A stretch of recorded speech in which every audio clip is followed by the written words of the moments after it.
99 Nights, or N3 for short, is a hack-and-slash RPG that's very similar to the Koei's Dynasty Warriors and Samurai Warriors series. This game is developed by Q Entertainment, Fantagram, and published by Microsoft Game Studios.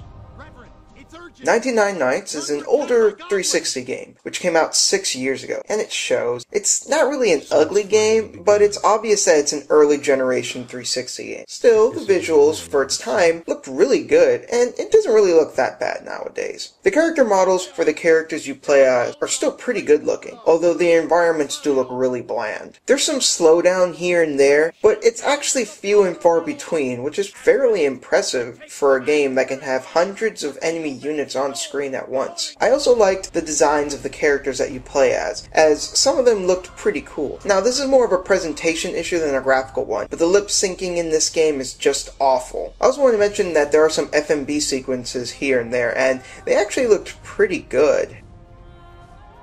The music in this game I'm kinda mixed on. There's nothing really bad here, but there are some tracks which don't really stand out, and there are a few of them I felt that were actually really good. However, this is one of those games where you can be listening to a podcast or songs from your favorite artists and truly not miss out on anything. If that's not your thing though, there are certainly a few tracks here and there that are worth listening to. Voice acting in this game, however, ranges from tolerable to oh my fucking god, please shut up. I'm not even joking, guys. I would have really liked to have had the option to switch to Japanese voice track instead, but unfortunately no such option exists in this game.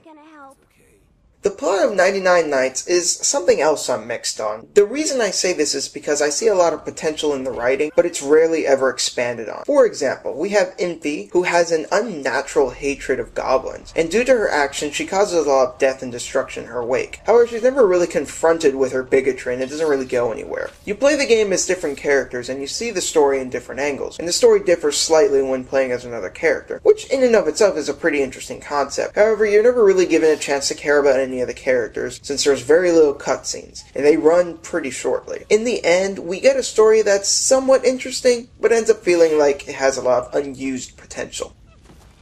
Now, it probably sounds like I'm really hating on this game, but I actually really did enjoy this game for one simple reason: the combat. This game is very similar to Koei's Dynasty Warriors series. However, this game does a few things differently. Most notably is the combo system. Whenever your character levels up, they will learn new combos. By the end of the game, your character's skill list will be pretty big, and they'll be able to execute a slew of attacks, all requiring different combinations between the X and Y buttons. It's surprisingly a lot of fun to simply run around and pull off really fancy combos with different button combinations, and to annihilate hundreds, even thousands of foes. The game also uses something called Orb Spark. It bears a lot of resemblance to Musuo attacks. Basically, whenever you kill enemies, they drop red orbs that you will automatically pick up. When you get enough of them, the red meter under your life will start flashing. When you press the B button, your character will be invincible for a short amount of time, and the X and Y buttons will change to really powerful attacks. What makes this really cool though, is whenever you do this, enemies will now drop blue orbs as well. Whenever you get blue orbs, the blue bar under the red one will fill up, and it will allow you to basically use your character's most powerful attack.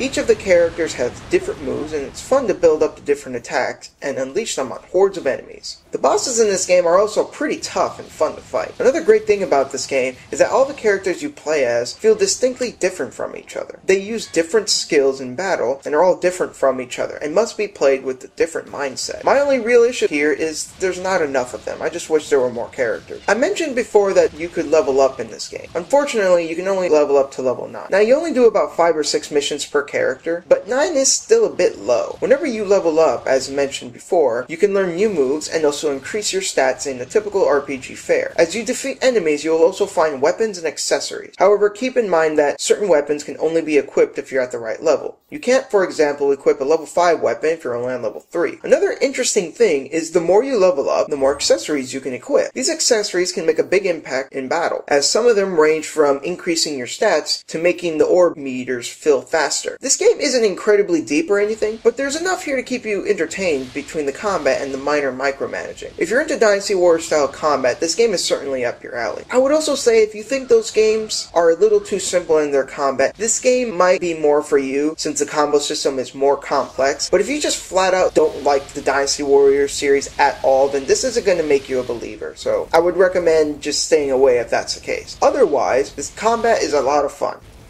Overall, 99 Nights is a pretty flawed game in a lot of respects. However, despite this, I think it's a rather enjoyable game. It's certainly not the best game in the world, but it's only $5, and for what it's worth, it's a pretty good time. If you like running around, hitting things, leveling up your character, getting loot, and feeling like a badass, this game is certainly for you, especially for fans of Dynasty Warriors. This has been Shintai, everyone. Take it easy.